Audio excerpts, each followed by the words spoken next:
லா இலாஹ இல்லல்லாஹ் நாம எல்லாருக்கும் தெரிந்த கலிமா. கலிமான வார்த்தை. சில வார்த்தைகள் சிலருக்கு தெரிந்திருக்கும், சில வார்த்தைகள் சிலருக்கு தெரிந்திருக்காது. ஆனா எல்லாருக்கும் தெரிந்திருக்க வேண்டிய வார்த்தை என்ன? லா இலாஹ இல்லல்லாஹ். இது யாருக்கு தெரியலையோ அவர் முஸ்லிமா இருக்க முடியுமா? இருக்க முடியாது. இப்ப இன்னொரு கேள்வி, ஒருவருக்கு அந்த லா இலாஹ இல்லல்லாஹ்ங்கற வார்த்தை தெரியுது, அதுக்கு அர்த்தமே தெரியல, முஸ்லிமா இருக்க முடியுமா? முஸ்லிமா இருக்க முடியுமா? வார்த்தைக்கு அர்த்தமே தெரியல. ஏன்னு கேட்டா லா இலாஹ இல்லல்லாஹ்னு என்ன சொல்றாரோ அதை அவர் புரிந்திருக்கணும். வணங்குவதற்கு தகுதியான இறைவன் அல்லாஹுவை தவிர வேறு யாரும் இல்லை அப்படின்னு அவருக்கு தெரிஞ்சிருக்கும். அவருக்கு அர்த்தம் தெரியல, லா இலாஹ இல்லல்லாஹ் லா இலாஹ இல்லல்லாஹ்னு சொல்லுவாரு, ஆனா எதை வேணாலும் வணங்குவார்னா அவர் லா இலாஹ இல்லல்லாஹ் சொன்னதுனால ஏதோ நன்மை இருக்கா? ஒரு நன்மையும் இல்லை. அப்ப லா இலாஹ இல்லல்லாஹ்வுடைய அர்த்தம் தெரிந்திருக்கணும். ஒருத்தருக்கு அர்த்தம் தெரியல, லா இலாஹ இல்லல்லாஹ் சொல்ல மட்டும் தான் தெரியும் அப்படின்னா அவரும் லா இலாஹ இல்லல்லாஹ் காதால கேட்டதே இல்லை, அந்த வார்த்தையும் ஒருத்தர் தெரியாமல் இருக்கிற அவரும் சமம்தான். ஏன்? அர்த்தம் தெரியல, அந்த அறிவு ஒருத்தருக்கு இல்லை. அப்ப லா இலாஹ இல்லல்லாஹ் என்பதின் விளக்கம் என்ன? எக்ஸ்பிளனேஷன், அதோடைய பொருள், மீனிங் என்ன? வணக்கங்கள் அனைத்தையும் அல்லாஹ் ஒருவனுக்கே மன தூய்மையாக செய்ய வேண்டும், அவனை தவிர யாருக்கும் அவற்றை செய்யக்கூடாது அப்படிங்கிறது தான் லா இலாஹ இல்லல்லாஹ்வுடைய கட்டளை, ஆர்டர். ஒருத்தர் லா இலாஹ இல்லல்லாஹ் சொல்றாருன்னா இந்த உறுதிமொழி, ஷஹாதா, ப்ராமிஸ், விட்னஸா அவர் இருக்கிறாரு. எதுக்கு விட்னஸ்னா வணக்கத்திற்கு தகுதியானோ அல்லாஹ்வை தவிர யாரும் இல்லை. அப்போ அவர் இதை சொல்லும் போது அதை உண்மையாகவே அறிந்து புரிந்து உள்ளத்துல நிறுத்தி அதை நம்பி மனப்பூர்வமாக சொல்லணும். அப்ப அறிவும் இருக்கணும், மனப்பூர்வமான சம்மதம் இருக்கணும். லா இலாஹ இல்லல்லாஹ் ஒருத்தர் பிடிச்சு நிர்பந்திச்சு கட்டாயப்படுத்தி நீ லா இலாஹ இல்லல்லாஹ் சொல்லித்தான் ஆகணும்னா அவர் எப்படியா தப்பிக்கணுங்கிறதுக்காக விரும்பவே இல்லாம அவரை கட்டாயப்படுத்தி லா இலாஹ இல்லல்லாஹ் சொல்ல வச்சுட்டு நீங்க இப்ப முஸ்லிம்ங்க, ஐ எம் ஹாப்பி அப்படின்னு சொன்னா அவர் சொர்க்கம் போயிடுவாரா? உண்மையில் இந்த செய்தவர் தான் பெரிய பாவம் செய்யறார். இப்படி கட்டாயப்படுத்துறது கூடாது. லா இக்ராஹ ஃபித்தீன், மார்க்கத்தில் அல்லாஹ்வுடைய தீனில் நிர்பந்தம் இல்லை.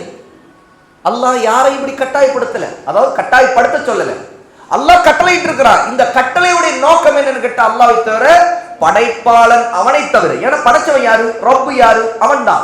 அந்த ரப்பை தவிர வேறு யாரையும் எதையும் வணங்கக்கூடாதுங்கிறது தான். அதை மன தூய்மையா ஒருத்தர் ஏற்றுக்கொள்ளணுங்கிறது தான். அப்ப உண்மையாக வணங்கப்பட தகுதியானவன் அல்லாஹ்வை தவிர யாரும் இல்லை. அவனை தவிர வணங்கப்படும் மனிதர்களாக இருந்தாலும், ஜின்களாக இருந்தாலும், மலக்குகளாக இருந்தாலும், அல்ல வேறு எந்த ஒரு சிலையையோ எதையோ மக்கள் வணங்கினாலும் அந்த எல்லாமே வழிகேடு, தவறு, பாவங்கள், பொய்கள். அல்லாஹ் மட்டும்தான் உண்மையில் வணங்கப்பட தகுதியான. இதுதான் லா இலாஹ இல்லல்லாஹ்வுடைய அர்த்தம். ஒருத்தர் இப்படி இதை சொல்றாருன்னா என்னென்ன வணங்கப்படுதோ இந்த உலகத்துல அதையெல்லாம் நிராகரிக்கணுமா? நிராகரிக்காம கூட இருக்கலாமா? எல்லாத்தையும் மறுக்கணுமா? கூடாது. என்ன இதை சொல்றார் லா இலாஹ இல்லல்லாஹ், அவர் மற்றதை நிராகரிக்காமலே இந்த லா இலாஹ இல்லல்லாஹ் சொல்லிடலாமா? நிராகரிக்கணும். என்னென்ன இந்த உலகத்துல வணங்கப்பட்டுக்கிட்டு அத்தனையும் மறுக்கணும். அப்பதான் உண்மையிலே யாரை வணக்கத்திற்குரியவராக அவர் ஏற்றுக்கொள்கிறார்? அல்லாஹ்வை ஏற்றுக்கொள்கிறார். ஆகவே மறுப்பது இது முக்கியம். மறுக்காம மற்றதற்கெல்லாம் வணக்கங்கள் இபாதத்துகள் செய்யப்படுவதை நிராகரிக்காம ஒருத்தர் நான் அல்லாஹ்வை வணங்குகிறேன் ஆனா மற்றதையும் வணங்குவேன் அப்படின்னாருன்னா அவர் உண்மையிலே லா இலாஹ இல்லல்லாஹ் சொன்னாலும் ஒண்ணுதான், சொல்லாவிட்டாலும் ஒண்ணுதான் அப்படிங்கிறத அல்லாஹ் தஆலா நமக்கு உணர்த்தி இருக்கிறான். இதற்கு நம்முடைய ஷேக் அப்துல் அசீஸ் இப்னு பாஸ் ரஹிமஹுல்லாஹ் ஒரு ஆயத்தை ஆதாரமாக குறிப்பிடுகிறாங்க. ذَلِكَ بِأَنَّ اللَّهَ هُوَ الْحَقُّ, அல்லாஹ்தான் உண்மையானவன்.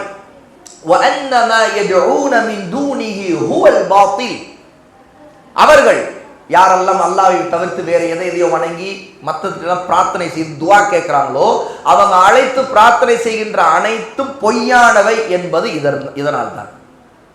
இதை சொல்லிவிட்டு அல்லாஹ் சொல்லுகிறான், அன்னல்லாஹு ஹுவல் அலியுல் கபீர், நிச்சயமாக அல்லாஹ் மிக உயர்ந்தவன், அல் அலி அல் கபீர் மிக பெரியவன், மகத்தானவன்.